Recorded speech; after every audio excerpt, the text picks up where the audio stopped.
ನಮಸ್ಕಾರ ಸ್ನೇಹಿತರೆ, welcome back to MRL study studio ಚಾನಲ್ಗೆ ತಮಗೆಲ್ಲರಿಗೂ ಸ್ವಾಗತಿಸುತ್ತಾ ನಾನು ಇವತ್ತಿನ ತರಗತಿಯಲ್ಲಿ ರಕ್ತ ಪರಿಚಲನೆ ಸಂಸ್ಥೆಯಲ್ಲಿ ಬರುವಂತಹ ರಕ್ತನಾಳಗಳು ಈ ಒಂದು ವಿಷಯದ ಕುರಿತು ಇವತ್ತಿನ ತರಗತಿಯನ್ನು ಮಾಡ್ತಾಯಿದ್ದೀನಿ. ರಕ್ತ ಪರಿಚಲನಾ ಸಂಸ್ಥೆಯಲ್ಲಿ ಮುಖ್ಯವಾಗಿ 3 ಭಾಗಗಳನ್ನು ನೋಡ್ತೀವಿ. ಒಂದು ರಕ್ತ, ಇನ್ನೊಂದು ಹೃದಯ, ಇನ್ನೊಂದು ರಕ್ತನಾಳಗಳು. ಇವಾಗ ರಕ್ತ ಮತ್ತು ಹೃದಯದ ಬಗ್ಗೆ ನಾನು ತರಗತಿಗಳನ್ನು ಮಾಡಿದ್ದೀನಿ. ಅದರ ಮುಂದುವರೆದಂತಹ ರಕ್ತನಾಳಗಳು ಎಂಬ ಒಂದು ವಿಷಯದ ಮೇಲೆ ಇವತ್ತಿನ ತರಗತಿಯನ್ನು ಮಾಡ್ತಾಯಿದ್ದೀನಿ. ಈ ಒಂದು ಟಾಪಿಕ್ಕು ಯಾರೆಲ್ಲ ದೈಹಿಕ ಶಿಕ್ಷಕರ ನೇಮಕಾತಿಗೆ ಪೂರ್ವ ಸಿದ್ಧತೆಯನ್ನು ಮಾಡ್ಕೊಳ್ತಿದ್ರೆ ಅವರಿಗೆ ಈ ಒಂದು ವಿಡಿಯೋ ಹೆಲ್ಪ್ ಆಗುತ್ತೆ ಅಂತ ಹೇಳ್ತಾ ಇವತ್ತಿನ ತರಗತಿಯನ್ನು ಪ್ರಾರಂಭಿಸೋಣ. ರಕ್ತನಾಳಗಳು.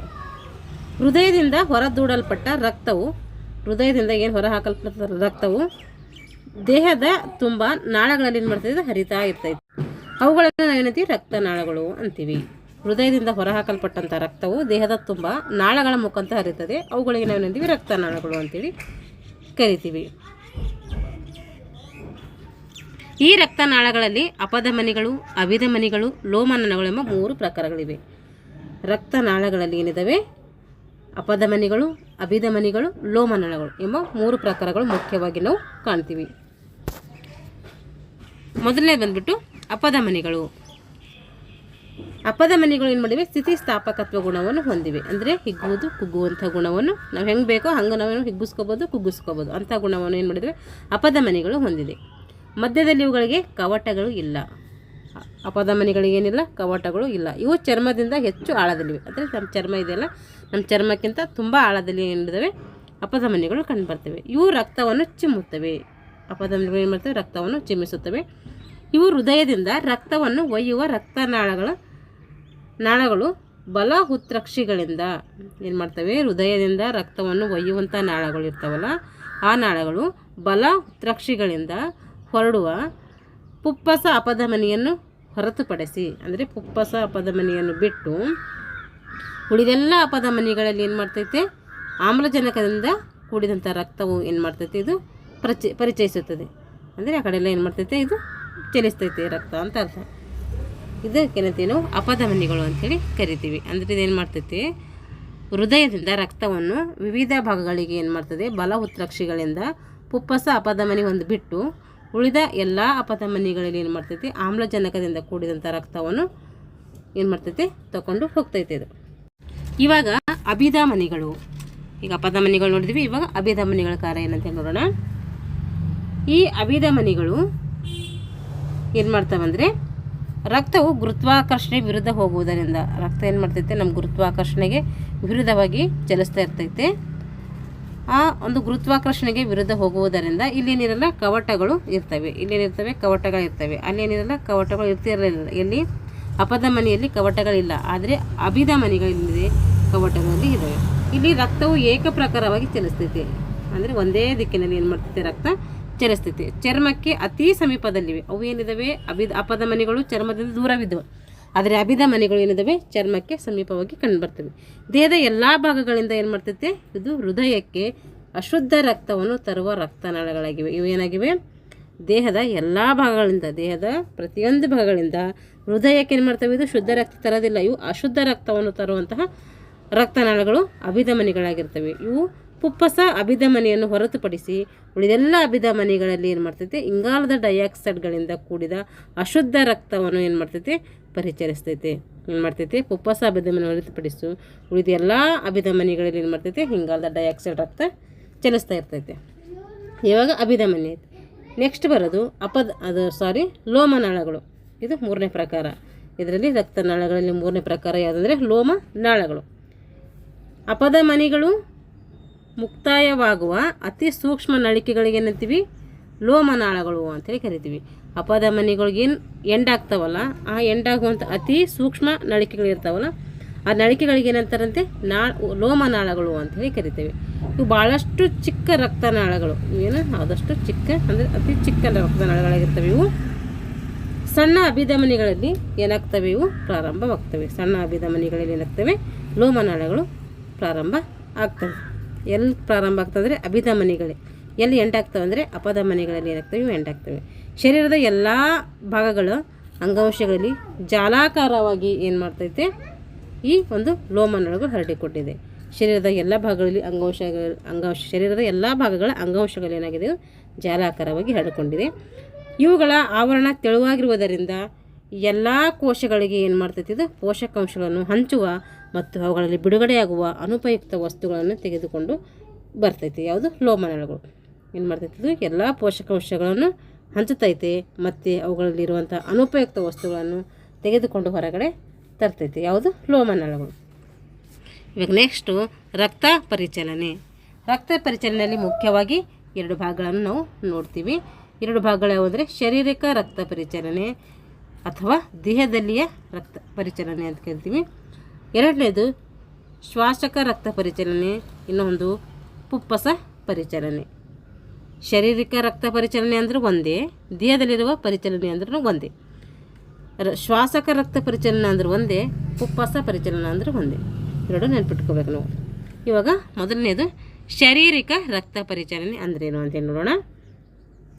ಹೃದಯದ ಎಡ ಉತ್ರಕ್ಷಿಯು ಸಂಕುಚಿಸಿದಾಗ, ಉತ್ರಕ್ಷಿಯಲ್ಲಿರುತ್ತೆ ಕೆಳಗಡೆ ಇರುತ್ತೆ ಅಂತ ಹೇಳಿದರು, ಉತ್ಕರ್ಣೆ ಇರ್ತೈತೆ ಮೇಲ್ಗಡೆ ಇರ್ತೈತೆ. ಹೃದಯದ ಎಡ ಉತ್ರಕ್ಷಿ ಏನು ಮಾಡ್ತೈತೆ ಸಂಕುಚಿಸಿದಾಗ, ಕುಗ್ಗಿಸಿದಾಗ ಶುದ್ಧ ರಕ್ತವು ಏನು ಮಾಡ್ತೈತೆ ಮಹಾ ಅಪಧಮನಿಗಳ ಮೂಲಕ, ಅಯೋರ್ಟ ಅಂತ ಓದಿದೀವಲ್ಲ ಅಲ್ಲಿ ಹೃದಯದಲ್ಲಿ, ಅಲ್ಲಿ ಮಹಾ ಅಪಧಮನಿಗಳ ಮೂಲಕ ಏನು ಮಾಡ್ತೈತೆ ಶರೀರದ ಎಲ್ಲ ಭಾಗಗಳಿಗೆ ಏನು ಮಾಡ್ತೈತೆ ಹೃದಯ ರಕ್ತವನ್ನು ತಗೊಂಡು ಹೋಗ್ತೈತೆ. ಇದು ಮಹಾ ಅಪಧಮನಿಯು ಸಣ್ಣ ಅಪಧಮನಿಗಳಾಗಿ ಕವಲೊಡಿತೈತೆ. ಅದು ಪುನಃ ಶಾಖೆಗಳಾದಾಗ ಅತಿ ಸೂಕ್ಷ್ಮವಾದಂತಹ ಲೋಮನಾಳಗಳಲ್ಲಿ ಉತ್ಪತ್ತಿಯಾಗ್ತವೆ.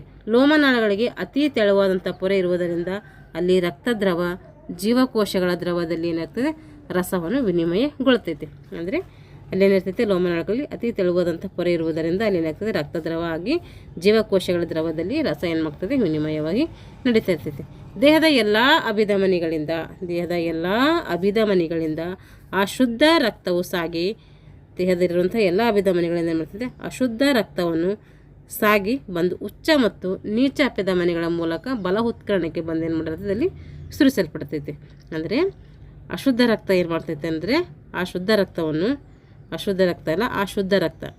ರಕ್ತವು ಸಾಗಿ ಬಂದು ಆಮೇಲೆ ಉಚ್ಚ ಮತ್ತು ನೀಚ ಅಭಿಧಮನಿಗಳ ಮೂಲಕ ಏನು ಮಾಡ್ತೈತೆ ಬಲ ಉತ್ಕರಣಕ್ಕೆ ಬಂದು ಅಲ್ಲೇನು ಮಾಡ್ತೈತೆ ಸುರಿಸಲ್ಪಡ್ತೈತೆ. ಈ ಪರಿಚಲನೆಯನ್ನು ದೇಹದಲ್ಲಿಯ ಪರಿಚಲನೆ ಅಥವಾ ಶಾರೀರಿಕ ರಕ್ತ ಪರಿಚಲನೆ ಅಂತೇಳಿ ನಾವು ಕರಿತೀವಿ. ಈಗ ಶ್ವಾಸಕ ಪರಿಚಲನೆ ಇಲ್ಲೇನು ಮಾಡ್ತಂದರೆ ಬಲ ಉತ್ರಕ್ಷಿ, ಅಲ್ಲೇನಿತ್ತು ಎಡ ಉತ್ರಕ್ಷಿ ಇತ್ತು, ಅಲ್ಲಿ ನೋಡಿ ಇಲ್ಲಿ ಎಡ ಉತ್ರಕ್ಷಿ ಇತ್ತು, ಇಲ್ಲಿ ಬಲ ಉತ್ರಕ್ಷಿ ಬರ್ತೈತೆ. ಇಲ್ಲಿ ಅಶುದ್ಧ ರಕ್ತ ಇರ್ತೈತೆ. ಪುಪ್ಪಸ ಅಪಧಮನಿಯಲ್ಲಿ ಏನು ಮಾಡ್ತೈತೆ ಅಶುದ್ಧವಂಥ ರಕ್ತವನ್ನು ಪುಪ್ಪಸ ಅಪಧಮನಿಯಲ್ಲಿ ತಳ್ಳಲ್ಪಡ್ತದೆ. ಅಪಧಮನಿಯು ವಿಭಾಗವಾಗಿ ಅಂದರೆ ಎಡ ಮತ್ತು ಬಲ ಪುಪ್ಪಸಗಳಿಗೆ ಏನು ಮಾಡ್ತೈತೆ ಹೋಗ್ತೈತೆ. ಈ ಅಪಧಮನಿಗಳು ಮುಂದೆ ಏನಾಗ್ತವೆ ಲೋಮನಾಳಗಳಾಗಿ ಶ್ವಾಸಕೋಶವನ್ನು ಆವರಿಸ್ಕೊಂಡಿರ್ತವೆ. ಶ್ವಾಸಕೋಶಗಳಲ್ಲಿ ಏನು ಮಾಡ್ತೈತೆ ವಾಯುಕೋಶಗಳಲ್ಲಿ ಅನಿಲಗಳ ಒಂದು ವಿನಿಮಯ ನಡೀತೈತೆ. ಲೋಮನಾಳಗಳು ಇಂಗಾಲದ ಡೈಆಕ್ಸೈಡ್ ವಾಯುವನ್ನು ಬಿಟ್ಟುಕೊಟ್ಟು ಆಮ್ಲಜನಕವನ್ನು ಪಡೆದುಕೊಂಡು ಶುದ್ಧ ರಕ್ತವಾಗಿ ಏನು ಮಾಡ್ತೈತೆ ಪುಪ್ಪಸ ಅಭಿಧಮನಿಗಳ ಮುಖಾಂತರ ಏನು ಮಾಡ್ತೈತಿ ಮತ್ತೆ ಎಡ ಉತ್ಕರಣಕ್ಕೆ ಸುರಿಸಲ್ಪಡ್ತದೆ. ಅಂದರೆ ಅದಕ್ಕೆ ತರ್ತೈತೆ ಅಂತ ಅರ್ಥ. ಈ ಪರಿಚಲನೆಗೆ ಏನಂತೀವಿ ಅಂದರೆ ಪುಪ್ಪಸ ರಕ್ತ ಪರಿಚಲನ ಅಥವಾ ಶ್ವಾಸಕ ರಕ್ತ ಪರಿಚಲನ ಅಂತೇಳಿ ಕರಿತೀವಿ. ಇಷ್ಟೇನಾಯಿತು ರಕ್ತ ಪರಿಚಲನೆಯಲ್ಲಿ 2 ವಿಧಗಳಾದವು. ಇವಾಗ ರಕ್ತ ಹೆಪ್ಪುಗಟ್ಟುವಿಕೆ. ರಕ್ತ ಯಾವ ರೀತಿಯಾಗಿ ಹೆಪ್ಪುಗಟ್ಟೈತೆ ಅಂತೇಳಿ ನೋಡೋಣ. ರಕ್ತ ಕಣದಲ್ಲಿನ ಅಂದರೆ ರಕ್ತದಲ್ಲಿಯ ಕಣಗಳಿಗೆ ಒಂದು ವೇಳೆ ಗಾಯವಾದಾಗ ಅದರಲ್ಲಿಯ ಕ್ಯಾಲ್ಸಿಯಂ ಲವಣದ ಅಸ್ತಿತ್ವದಿಂದ, ಅಂದರೆ ಅಲ್ಲಿ ಕ್ಯಾಲ್ಸಿಯಂ ಇರುವುದರಿಂದ ಲವಣದ ಅಸ್ತಿತ್ವದಿಂದ ಥ್ರೋಂಬೋಕಿನೇಸ್ ಹುಟ್ಟುತ್ತೈತೆ. ಇಲ್ಲಿ ಏನು ಮಾಡ್ತೈತೆ ಅಂದರೆ ರಕ್ತದಲ್ಲಿನ ಕಣಗಳಿಗೆ ಯಾವಾಗಾದ್ರೂ ಗಾಯ ಆದರೆ ಆ ಗಾಯ ಆಗುವುದಕ್ಕೆ ರಕ್ತದಲ್ಲಿರುವಂಥ ಕ್ಯಾಲ್ಸಿಯಂ ಇರ್ತದೆ. ಆ ಕ್ಯಾಲ್ಸಿಯಂ ಲವಣದ ಹುಟ್ಟುವುದರಿಂದ, ಕ್ಯಾಲ್ಸಿಯಂ ಅಸ್ತಿತ್ವದಲ್ಲಿರುವುದರಿಂದ ಥ್ರೋಂಬೋಕಿನೇಸ್ ಏನು ಮಾಡ್ತೈತೆ ಅಲ್ಲಿ ಹುಟ್ಕೊಳ್ತೈತೆ. ಇದರ ಪರಿಣಾಮವಾಗಿ ಏನು ಮಾಡ್ತದೆ ಅಂದರೆ ಥ್ರೋಂಬಿನ್ ಮೇಲೆ ಆಗಿ ಥ್ರೋಂಬಿನ್ ಸಿದ್ಧವಾಗ್ತೈತೆ. ಏನು ಮಾಡ್ತೈತೆ ಇಲ್ಲಿ ಈ ಥ್ರೋಂಬಿಕಿನೇಸ್ ಏನು ಹುಟ್ಕೊಳ್ತೈತಲ್ಲ, ಆ ಹುಟ್ಕೊಂಡಿದ್ರಂತಹ ಒಂದು ಪರಿಣಾಮದಿಂದಾಗಿ ಪ್ರೋಥ್ರೋಬಿನನ್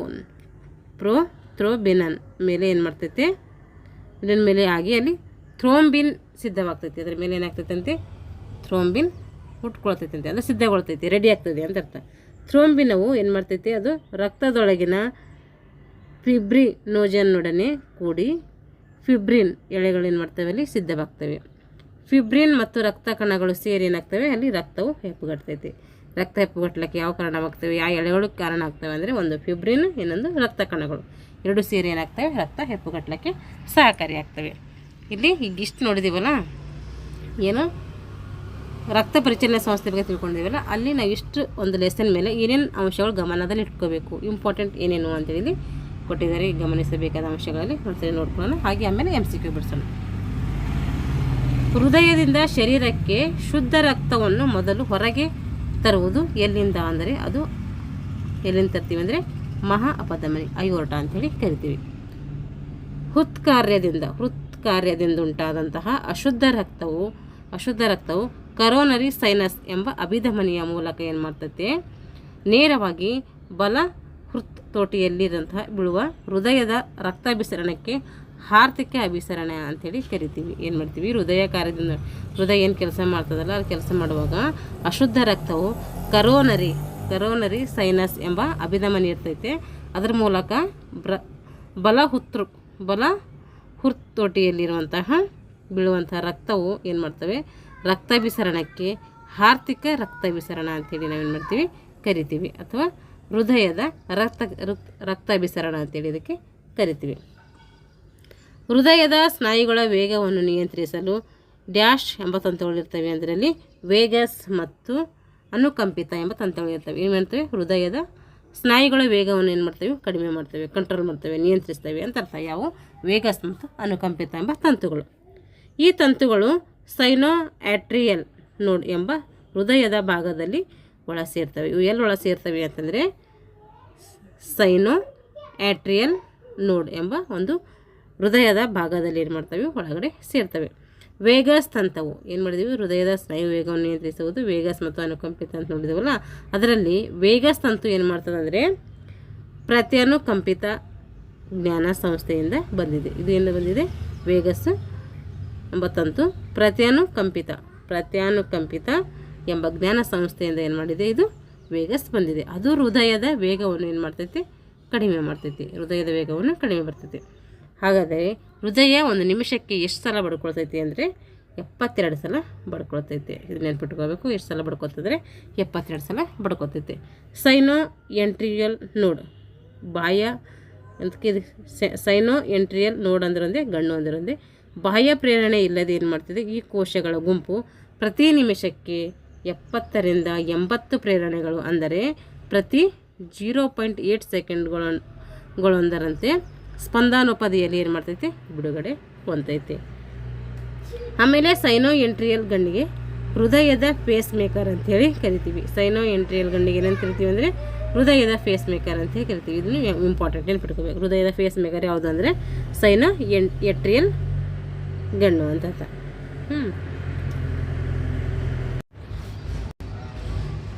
ಎಟ್ರಿಯೋ ವೆಟ್ರಿಕ್ಯುಲರ್ ದಿಂದ ಏನು ಮಾಡ್ತೀವಿ, ವಿಶೇಷ ಹೃದಯ ಸ್ನಾಯುಗಳು ಎಳೆಗಳು ಏನಾಗ್ತವೆ ಇಲ್ಲಿ ಪ್ರಾರಂಭ ಆಗ್ತವೆ. ಏನು, ಹೃದಯದ ಸ್ನಾಯುಗಳ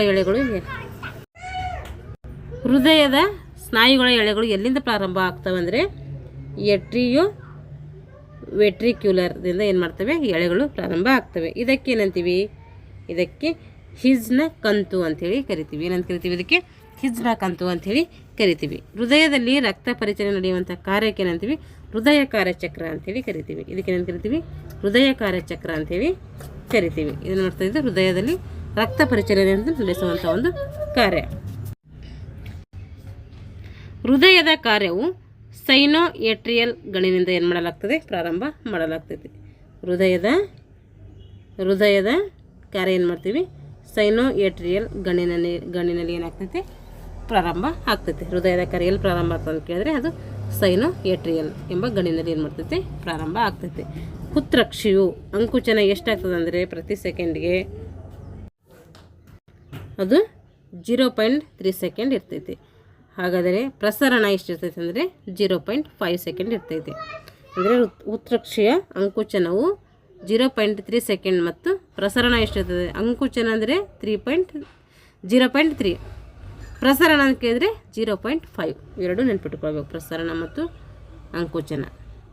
ಹೃದಯದ ಸ್ನಾಯು ಕೆಂಪು ವರ್ಣದಿಂದಿದ್ದು ಅನೈಚ್ಛಿಕ ಸ್ನಾಯುವಾಗಿದೆ. ಇದು ಕೆಂಪು ಬಣ್ಣದಿಂದ ಇರ್ತೈತೆ, ಕೆಂಪು ಬಣ್ಣ ಇರ್ತೈತೆ ಮತ್ತು ಅನೈಚ್ಛಿಕ ಸ್ನಾಯು ಇರ್ತೈತೆ. ಇದು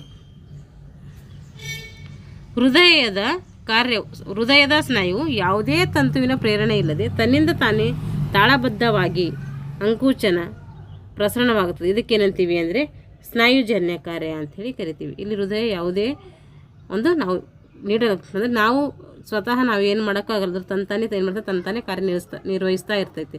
ಅದಕ್ಕೆ ಏನು ಕರಿತೀವಿ ಅಂದರೆ ಸ್ನಾಯುಜನ್ಯ ಕಾರ್ಯ ಅಂಥೇಳಿ ಕರಿತೀವಿ. ಅಂದರೆ ಹೃದಯವು ಯಾವುದೇ ತಂತುವಿನ ಪ್ರೇರಣೆ ಇಲ್ಲ, ಇದಕ್ಕೆ ಯಾವುದೇ ಪ್ರೇರಣೆ ಬೇಕಾಗಿಲ್ಲ, ತನ್ನಿಂದ ತಾನೇ ಏನು ಮಾಡ್ತದೆ, ತಾಳಬದ್ಧವಾಗಿ ಅಂಕುಚನ ಪ್ರಸರಣವಾಗ್ತೈತಿ. ಇದಕ್ಕೇನಂತೀವಿ ಅಂದರೆ ಸ್ನಾಯುಜನ್ಯ ಕಾರ್ಯ ಅಂಥೇಳಿ ಕರಿತೀವಿ. ನಾಡಿಯ ಸಂಖ್ಯೆಯು ಹೃದಯದ ಕಾರ್ಯಚಕ್ರದ ಗತಿಯನ್ನು ಏನಾಗ್ತದೆ ಅವಲಂಬಿಸಿದೆ. ನಾಡಿ ಸಂಖ್ಯೆ ಏನು ಮಾಡಿದೆ ಅಂದರೆ ಹೃದಯದ ಕಾರ್ಯಚಕ್ರದ ಗತಿಯನ್ನು ಇದು ಅವಲಂಬಿಸಿರ್ತೈತೆ. ಯಾವುದು? ನಾಡಿಯ ಗತಿ ಒಂದು ನಿಮಿಷಕ್ಕೆ ಹುಟ್ಟಿದ ಮಗುವಿನಲ್ಲಿ ಎಷ್ಟಿರ್ತದೆ ಅಂತಂದರೆ, ನಾಡಿ ಬಡಿತ ಹುಟ್ಟಿದ ಮಗುವಿನಲ್ಲಿ 140 ಇರ್ತೈತೆ. ಎಷ್ಟಿರ್ತೈತೆ? ನಿಮಿಷಕ್ಕೆ ಬಡಿತ 140 ಇರ್ತೈತೆ. 1 ವರ್ಷದ ಮಗುವಿನಲ್ಲಿ ಎಷ್ಟಿರ್ತದೆ? 120 ಇರ್ತೈತೆ. ಹುಟ್ಟಿದ ಮಗುವಿನಲ್ಲಿ 140 ಇದ್ದರೆ 1 ವರ್ಷ ಆಗಿದಂಥ ಮಗುವಿನಲ್ಲಿ 120 ಇರ್ತೈತೆ. 2 ವರ್ಷದ ಮಗುವಿನಲ್ಲಿ 110 ಇರ್ತೈತೆ. 5 ವರ್ಷದ ಮಗುವಿನಲ್ಲಿ 96ರಿಂದ 100 ಇರ್ತೈತೆ. 10 ವರ್ಷದ ಮಗುವಿನಲ್ಲಿ 80ರಿಂದ ಎಷ್ಟಿರ್ತದೆ? 90 ಇರ್ತೈತೆ. ದೊಡ್ಡವರಲ್ಲಿ ಎಷ್ಟಿರ್ತದೆ? ನಮ್ಮಲ್ಲಿ ಎಷ್ಟಿರ್ತದೆ? ದೊಡ್ಡವರಲ್ಲಿ ಅಂದರೆ ಅದು 60ರಿಂದ 80 ಇರ್ತೈತೆ. ನೋಡಿರಿ, ಹುಟ್ಟಿದ ಮಗುವಿನಲ್ಲಿ ಅವಾಗೆ ಹುಟ್ಟಿದ ಮಗು ಅಂದರೆ 140. 1 ವರ್ಷ ಆಗಿದೆ ಅಂದರೆ 120. 2 ವರ್ಷ ಆಗಿದೆ ಅಂದರೆ 110. ಏನಾಯಿತು? ಅಲ್ಲಿಂದ ಅಲ್ಲಿಗೆ 20 ಕಡಿಮೆ ಆಯಿತು, ಅಲ್ಲಿಂದ ಅಲ್ಲಿಗೆ 10 ಕಡಿಮೆ ಆಯಿತು. ಮತ್ತು 5 ವರ್ಷ ಮಗು ಇದೆ ಅಂದರೆ ಅದು 96ರಿಂದ 100 ಇರ್ತೈತೆ. 5 ವರ್ಷದ ಮಗು ಇದ್ದರೆ ಅದು 5 ವರ್ಷದ ಹುಡುಗಿ ಇದ್ದರೆ ಅದು 96ರಿಂದ 100 ಇರ್ತೈತೆ. 10 ವರ್ಷದವರಿದ್ದರೆ 80ರಿಂದ 90. ಅದೇ ದೊಡ್ಡವರಿದ್ರೆ ಅಂದರೆ 60ರಿಂದ 80. ನೆನ್ಪಿಟ್ಟುಕೊಳ್ರಿ. ವಿಶ್ರಾಂತಿ ಪಡೆದ ವ್ಯಕ್ತಿಯಲ್ಲಿ ಸಾಮಾನ್ಯವಾಗಿ ಹೃದಯದ ಗತಿ 1 ನಿಮಿಷಕ್ಕೆ ಎಷ್ಟು ಸರಿ ಬಡ್ಕೊಳ್ತೈತೆ ಅಂತಂದರೆ 74ರಂತೆ ಇರ್ತೈತೆ. ಯಾವುದು? ಹೃದಯದ ಗತಿ. ಅಂದರೆ ವಿಶ್ರಾಂತಿ ಪಡೆದಂಥ ವ್ಯಕ್ತಿಯ ಸಾಮಾನ್ಯ ಹೃದಯದ ಗತಿ ಅದರ ವೇಗ ಬಡ್ಕೊಳ್ತೈತೆ ಎಷ್ಟಿರ್ತದೆ ಅಂದರೆ ನಿಮಿಷಕ್ಕೆ 74ರಂತೆ ಇರ್ತೈತೆ. ಪ್ರತಿ ಅಂಕುಚನ ಎಷ್ಟಿರ್ತದೆ ಅಂದರೆ 70 ಮಿಲಿ ಲೀಟ್ರ್ ಇರ್ತೈತೆ. ಪ್ರತಿ ಅಂಕೋಚನ ಕೇಳಿದರೆ 70 ಮಿಲಿ ರಕ್ತವನ್ನು ಏನು ಮಾಡ್ತೈತೆ? ಇದು ಹೊರಗೆ ಹಾಕ್ತೈತೆ. 70 ಮಿಲಿ ಲೀಟ್ರ್ ರಕ್ತವನ್ನು ಏನು ಮಾಡ್ತೈತೆ? ಹೊರಗಡೆ ಹಾಕ್ತೈತೆ. ಹೃದಯದ ಬಡಿತದ ಘನಮಾನ ನಿಮಿಷ ಒಂದಕ್ಕೆ ಸುಮಾರು 5 ಲೀಟರ್ ರಕ್ತದ ಹೃದಯ ಏನು ಮಾಡ್ತೈತೆ? ಹೊರ ಹಾಕ್ತೈತಿ. ಹೃದಯದ ಬಡಿತದ ಘನಮಾನ 1 ನಿಮಿಷಕ್ಕೆ ಸುಮಾರು ಎಷ್ಟಿರ್ತದೆ ಅಂತಂದರೆ 5 ಲೀಟರ್ ರಕ್ತವು ಹೃದಯದಿಂದ ಏನು ಮಾಡ್ತೈತೆ? ಹೊರ ಹಾಕ್ತೈತಿ. ಇದೇ ನಿಮಿಷಕ್ಕೆ ರಕ್ತದ ಘನಮಾನ ಅಂಥೇಳಿ ಕರಿತೀವಿ. ಇದು ನಿಮಿಷಕ್ಕೆ ಏನು ಮಾಡ್ತೀವಿ? ಅದಕ್ಕೆ ರಕ್ತದ ಘನಮಾನ ಅಂಥೇಳಿ ಕರಿತೀವಿ. ಹೃದಯದ ಬಡಿತ ಘನಮಾನ 1 ನಿಮಿಷಕ್ಕೆ ಸುಮಾರು 5 ಲೀಟರ್ ರಕ್ತ ಏನು ಮಾಡ್ತದೆ? ಹೃದಯವು ಹೊರ ಹಾಕ್ತದೆ. ಇದಕ್ಕೇನಂತೀವಿ ಅಂದರೆ ಇದೇ ನಿಮಿಷದ ರಕ್ತದ ಘನಮಾನ ಅಂಥೇಳಿ ಕರಿತೀವಿ. ಅಂದರೆ ಘನಮಾನ ನಿಮಿಷಕ್ಕೆ ಎಷ್ಟಿರ್ತದೆ? 5 ಲೀಟ್ರಷ್ಟು ಇರ್ತೈತಿ. ಹೃದಯದ ಬಡಿತವನ್ನು ಅಳೆಯುವಂಥ ಒಂದು ಮಾಪನ ಯಾವುದಂದರೆ ಅದು ಸ್ಟೆಥೋಸ್ಕೋಪ್. ರಕ್ತದ ಗುಂಪುಗಳನ್ನು ವರ್ಗೀಕರಿಸಿದವರು ಯಾರಂದರೆ ಕಾರ್ಲ್ ಆ್ಯಂಡ್ ಸ್ಟಿನ್ನರ್. 1 ಘನ ಮಿಲಿಲೀಟರ್ನಷ್ಟು ರಕ್ತದಲ್ಲಿ ಕಂಡುಬರುವ ಬಿಳಿಯ ರಕ್ತ ಕಣಗಳನ್ನು ಅಳೆಯುವಂಥ ಸಾಧನ ಯಾವುದಂದರೆ ಹಿಮೋಸೈಟೋಮೀಟರ್. ಇದು ಬಿಳಿ ರಕ್ತ ಕಣಗಳನ್ನು ಅಳೆಯುತ್ತೈತಿ. ಶಾರೀರಿಕ ವ್ಯಾಯಾಮದಲ್ಲಿ ಹೃದಯದ ಬಡಿತವು 150 ಏರ್ಬೋದು ಮತ್ತು ಹೃದಯದ ಘನಮಾನವು ಆಗ 150 ಮಿಲಿಲೀಟ್ರಿಗೆ ಏರ್ಬೋದು. ಹೃದಯದ ಬಡಿತದ ಮಿಡಿತ ಎಷ್ಟಿರ್ತದೆ ಅಂದರೆ 150ಕ್ಕೆ ಏರ್ಬೋದು ಮತ್ತು ಹೃದಯದ ಘನಮಾನವು ಕೂಡ 150 ಮಿಲಿಲೀಟ್ರಿಗೆ ಏರ್ಬೋದು.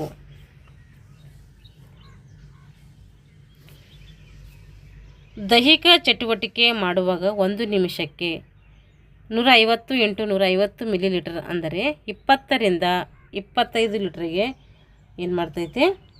ರಕ್ತವು ಹೊರಗೆ ಪುಟ್ಟಿತೈತೆ. ನೀವೇನಾದರೂ ಏನು ಮಾಡ್ತಿದ್ವಿ? ಚಟುವಟಿಕೆ ಮಾಡ್ತಿದ್ದೀವಿ, ಏನಾದರೂ ಕೆಲಸ ಮಾಡ್ತಾಯಿದ್ದೀವಿ ಅಂದರೆ 101 ನಿಮಿಷಕ್ಕೆ ರಕ್ತ ಎಷ್ಟು ಹೊರ ಪುಟ್ಟಿತೈತೆ ಅಂದರೆ 150 × 150 ಮಿಲಿಲೀಟ್ರ್. ಅಂದರೆ ಹಂಗಂದ್ರೆ ಎಷ್ಟಪ್ಪ ಅಂದರೆ 20ರಿಂದ 25 ಲೀಟರ್ಗೆ ರಕ್ತವು ಏನು ಮಾಡ್ತೈತೆ? ಹೊರಗೆ ಪುಟ್ಟಿತೈತೆ. ಇದಕ್ಕೇನಂತೀವಿ? ವ್ಯಾಯಾಮ ಮಾಡುವಾಗಿನ ಮಿನಿಟ್ನ ರಕ್ತ ಘನಮಾನ ಅಂಥೇಳಿ ಕರಿತೀವಿ. ಇದಕ್ಕೇನಂತ ಕರಿತೀವಿ? ಮಿನಿಟ್ನ ರಕ್ತ ಘನಮಾನ ಅಂಥೇಳಿ ಕರಿತೀವಿ. ಹೃದಯದ ಬಡಿತದ ಪ್ರಮಾಣ ಸಾಮಾನ್ಯವಾಗಿ 78 ಎಂದು ಹೇಳ್ಬೋದು. ಆದರೆ ವಾಡಿಕೆ ಇದೆ 78 ಅಂತ ಹೇಳ್ತೀವಿ. ಆದರೆ ವಾಡಿಕೆ ಅದರಂದ ಅಂದರೆ 78 ಇದೆ ಅಂತೇಳಿ ನಾವು ಹೇಳ್ತೀವಿ, ಹೇಳುವುದು ವಾಡಿಕೆ ಇದೆ. ಅದರಿಂದ 40ರಿಂದ 100 ಬಡಿತದ ಪ್ರಮಾಣ ಸಾಮಾನ್ಯ. ನಾವು 78 ಇದೆ ಅಂತೇಳಿ ಸಾಮಾನ್ಯವಾಗಿ ಹೇಳ್ತೀವಿ. ಆದರೆ ಅದು 40ರಿಂದ ಏನು ಮಾಡ್ತದೆ 100 ಬಡಿತದೆ, 100 ತನಕ ಬಡಿತಾ ಇರ್ತೈತೆ.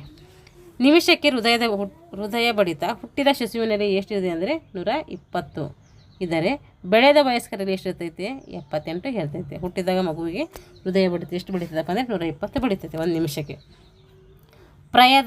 ಪ್ರಾಯದಲ್ಲಿ ಎಷ್ಟಿರ್ತದೆ ಅಂದರೆ ಪ್ರಾಯದಲ್ಲಿ ನಾವು ಕೆಲಸ ಮಾಡ್ತಾ ಹೆಚ್ಚಾಗ್ತದಲ್ಲ, ಹೆಚ್ಚಂದರೆ ಅವಾಗ ಎಷ್ಟು 200ಕ್ಕೆ ಏರ್ಬೋದು. ಆದರೆ ವಯಸ್ಸಾದವರಲ್ಲಿ 163ಕ್ಕಿಂತ ಏನಾಗೋದಿಲ್ಲ, ಹೆಚ್ಚಾಗೋದಿಲ್ಲ. ಯಾಕಂದರೆ ಅವ್ರು ಎಷ್ಟು ಚಟುವಟಿಕೆ ಮಾಡಲ್ವಲ್ಲ ಅದಕ್ಕೆ ಹೆಚ್ಚಾಗೋದಿಲ್ಲ. ಮಲಗಿದ ಸ್ಥಿತಿಗಿಂತಲೂ ನಿಂತಾಗ ಹೃದಯದ ಬಡಿತ ಏನಿರ್ತೈತೆ 10ರಿಂದ 12ರಷ್ಟು ಹೆಚ್ಚಾಗಿರ್ತೈತೆ. ನಾವು ಏನಾದರೂ ಕೆಲಸ ಮಾಡಲಿಲ್ಲ ಅಂದರೆ ಮಲ್ಕೊಂಡಾಗ ನಾವು ಕೆಲಸ ಮಾಡೋ ಟೈಮಿನಕ್ಕಿಂತ ಮಲ್ಕೊಂಡಾಗ ಏನಿರ್ತದೆ ಕಡಿಮೆ ಇರ್ತದೆ, ಹೆಚ್ಚಾಗಿರ್ತದೆ ಅಂತ ಹೃದಯದ ಬಡಿತ. ಮಲಗಿದ ಸ್ಥಿತಿಗಿಂತಲೂ ನಾವು ನಿಂತ್ಕೊಂಡಿವಿ ಅಂದರೆ ಮಲ್ಕೊಂಡಾಗ ಕಡಿಮೆ ಇರ್ತೈತೆ, ನಿಂತ್ಕೊಂಡಿವಿ ಅಂದರೆ ಸ್ವಲ್ಪ ಹೆಚ್ಚಾಗ್ತದೆ ಅಂತ. ಎಷ್ಟು ಹೆಚ್ಚಾಗ್ತದೆ 10ರಿಂದ 12ರಷ್ಟು ಹೆಚ್ಚಾಗ್ತದೆ. ಸಾಮಾನ್ಯವಾಗಿ ಹೆಣ್ಣು ಮಕ್ಕಳಿಗೆ ಹೃದಯದ ಬಡಿತ ಗಂಡು ಮಕ್ಕಳಿಗಿಂತ 5ರಿಂದ 10ರಷ್ಟು ಹೆಚ್ಚಾಗಿರ್ತೈತಿ. ಯಾಕಂದರೆ ಜಾಸ್ತಿ ಟೆನ್ಷನ್ ತಗೋತೀವಲ್ಲ, ಅದಕ್ಕೆ ಏನಾಗುತ್ತಂದರೆ ಹೆಣ್ಣು ಮಕ್ಕಳಲ್ಲಿ ಹೃದಯದ ಬಡಿತ ಗಂಡು ಮಕ್ಕಳಿಗೆ ಹೋಲಿಸಿದರೆ 5ರಿಂದ 10ರಷ್ಟು ಏನಾಗಿರ್ತದೆ ಹೆಚ್ಚಾಗಿರ್ತದೆ ಒಂದು ನಿಮಿಷಕ್ಕೆ.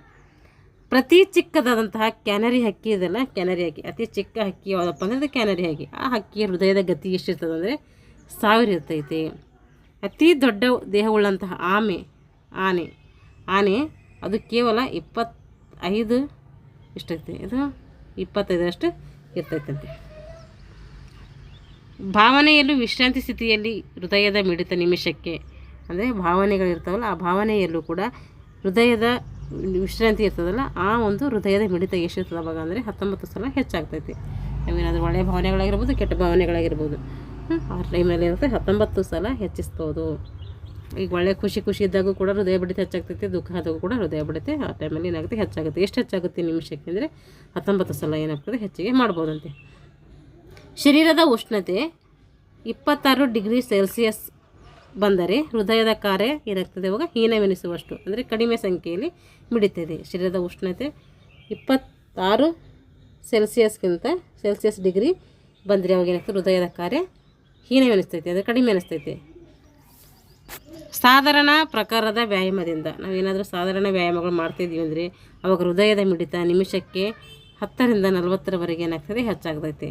ಉಷ್ಣತೆ ಎಷ್ಟಿರ್ತದೆ ಅಂದರೆ 0.67 ಡಿಗ್ರಿಯಷ್ಟು ಹೆಚ್ಚಾಗ್ತದೆ. ಹೃದಯದ ಮಿಡಿತ ಒಂದು ನಿಮಿಷಕ್ಕೆ ಏನಾಗ್ತದೆ ಹೆಚ್ಚಾಗ್ತದೆ. ಏನು ಮಾಡ್ತೀವಿ ಉಷ್ಣತೆಯು 0.67 ಡಿಗ್ರಿನಷ್ಟು ಸೆಲ್ಸಿಯಸ್ ಡಿಗ್ರಿನಷ್ಟು ಹೆಚ್ಚಾದರೆ ಹೃದಯದ ಮಿಡಿತ ಏನಾಗ್ತದೆ 1ರಿಂದ ಹೆಚ್ಚಾಗ್ತೈತೆ. ಮತ್ತು ಅದು 67 ಡಿಗ್ರಿಯಷ್ಟು ಏನಾಗ್ತದೆ ಹೆಚ್ಚಾದರೆ ಅದು 10ರಷ್ಟು ಹೆಚ್ಚಾಗುತ್ತದೆ. ನಿಂತಲ್ಲಿಯೇ ಪ್ರತಿರೋಧದ ವಿರುದ್ಧವಾಗಿ ಮಾಡುವಂಥ ಕೆಲಸ ಅಂದರೆ ಉದಾಹರಣೆಗೆ ಭಾರ ಎತ್ತುವುದು. ನಿಂತಲ್ಲಿಯೇ ಪ್ರತಿರೋಧ ವಿರುದ್ಧವಾಗಿ ಮಾಡುವಂಥ ಕೆಲಸಕ್ಕೆ ಉದಾಹರಣೆ ಕೇಳಿದರೆ ಭಾರ ಎತ್ತುವುದು ಅಂತ ಅರ್ಥ. ನಿಂತಲ್ಲೇ ನಾವು ಭಾರ ಎತ್ತುತ್ತೀವಲ್ಲ ಅದು ಇದು. ಸ್ನಾಯುಗಳು ಒಂದೇ ಸಮನೆ ಅಂಕುಚನ ಪ್ರಸನ್ನವಾದರಿಂದ ಶರೀರಕ್ಕೆ ಚಲನೆ ಬರುವಂಥ ಕೆಲಸ ಉದಾಹರಣೆಗೆ ನಟಲಿ ಸ್ನಾಯುಗಳು ಒಂದೇ ಸಮನೆ ಏನು ಮಾಡ್ತೇವೆ ಅಂಕುಚನ ಪ್ರಾಸನವಾಗುವುದರಿಂದ ಶರೀರಕ್ಕೆ ಚಲನೆ ಬರುವಂಥ ಕೆಲಸ ಯಾವುದಪ್ಪ ಅಂದರೆ ಅದು ಓಡುವುದಾಗಿರ್ಬೋದು, ಸೈಕಲ್ ತುಳಿಯುವುದು, ಈಜುವುದು. ಇದು ಒಂದೇ ಸಮನೆ ಸ್ನಾಯು ಅಂಕುಚನ ಆಗ್ತಾ ಹೋಗ್ತೈತಿ. ಇಲ್ಲಿ ಅಪಧಮನಿಗಳು ವ್ಯಾಸ ಇದೆ, ಇದು ಹಿಂದೆ ಹೋಗಿದೆ. ಇದು ಎಷ್ಟಂದರೆ 0.5 ಮಿಲಿಲೀಟರ್ಗಿಂತಲೇ ಏನಾಗ್ತದೆ ಕಡಿಮೆ ಆದಾಗೆ ಅವುಗಳಿಗೆ ಏನಾಗ್ತದೆ ಉಪ ಅಪಧಮನಿಗಳು ಅಂತೇಳಿ ಕರಿತೀವಿ. ಅಪಧಮನಿಗಳು ವ್ಯಾಸ 0.5 ಮಿಲಿಲೀಟರ್ಗಿಂತ ಕಡಿಮೆ ಆದಾಗ ಅವುಗಳ ಉಪ ಅಪಧಮನಿಗಳು ಅಂತೇಳಿ ನಾವು ಕರಿತೀವಿ. ವಾಯುಕೋಶಗಳಲ್ಲಿ ಆಮ್ಲಜನಕ ಇಂಗಾಲದ ಡೈಆಕ್ಸೈಡ್ ವಿನಿಮಯ ಆಗ್ತೈತಿ. ವಾಯುಕೋಶದಲ್ಲಿ ಆಮ್ಲಜನಕ ಏನಾಗ್ತದೆ ಇಂಗಾಲದ ಡೈಆಕ್ಸೈಡ್ಗಳ ವಿನಿಮಯ ಇಲ್ಲಿ ಉಂಟಾಗ್ತೈತೆ. ಪ್ಲೀಹಾ ಆ್ಯಂಟಿಬಾಡೀಸ್ ಎಂಬ ರೋಗ ಪ್ರತಿಬಂಧಕ ಕಣಗಳನ್ನು ಏನು ಮಾಡ್ತೈತೆ ನಿಮ್ಮಿಸಿ ಶರೀರವನ್ನು ರೋಗದಿಂದ ಸಂರಕ್ಷಿಸ್ತದೆ. ಯಾವುದಪ್ಪ ಶರೀರವನ್ನು ಸಂರಕ್ಷಣೆ ಮಾಡೋದು ರೋಗದಿಂದ ಅಂದರೆ ಅದು ಪ್ಲೀಹಾ ಅನ್ನೋ ಆ್ಯಂಟಿಬಾಡೀಸ್. ಶರೀರದ ಎಲ್ಲ ಅಂಗಗಳಲ್ಲಿ ಹೊರಗಿನ ಕಣಗಳನ್ನು ರೋಗ ಕ್ರಿಮಿಗಳನ್ನು ನುಂಗಿ ಹಾಕುವಂತಹ ಜೀವಕೋಶ ಅಂದರೆ ಅದು ಫ್ಯಾಂಗೋಸೈಟ್ ಎಂಬ ಕೋಶದಲ್ಲಿ ಕಂಡುಬರ್ತೈತೆ. ಇದು ಮಾಡ್ತಾಯಿದ್ರೆ ಶರೀರದ ಎಲ್ಲ ಅಂಗಗಳಲ್ಲಿ ಹೊರಗಿನ ಕಣಗಳನ್ನು ರೋಗ ಕ್ರಿಮಿಗಳನ್ನು ನುಂಗಿ ಹಾಕುವಂತಹ ಕೋಶ ಅಂದರೆ ಅದು ಫ್ಯಾಂಗೋಸೈಟ್ ಎಂಬ ಕೋಶ. ಅದೇನು ಮಾಡ್ತೈತಿ ಶರೀರದ ಎಲ್ಲ ಅಂಗಾಂಶಗಳಲ್ಲಿ ಹೊರಗಿನ ಕಣಗಳನ್ನು ಮಾಡ್ತೈತೆ ರೋಗ ಕ್ರಿಮಿಗಳನ್ನು ಅದು ನುಂಗಿ ಹಾಕುತ್ತದೆ. ಅದು ಯಾವುದಪ್ಪ ಅಂದರೆ ಫ್ಯಾಗೋಸೈಟ್ ಎಂಬ ಕೋಶ ಅದು. ಇವಾಗ ಗಮನಿಸಬೇಕಾದ ಅಂಶಗಳು ಮುಗಿದ್ವು. ಇವಾಗ ಪ್ರಶ್ನೋತ್ತರಗಳು ಅದು ಇದ್ರಾಗ ಎಲ್ಲ ಸ್ವಲ್ಪ ಅಲ್ಲಿ ಇಲ್ಲಿ ಮಿಕ್ಸ್ ಇರ್ತವೆ, ನೋಡ್ಕೊಳ್ರಿ. ಇದನ್ನು ಬಿಡಿಸ್ಕೊಂಡು ಹೋಗೋಣ.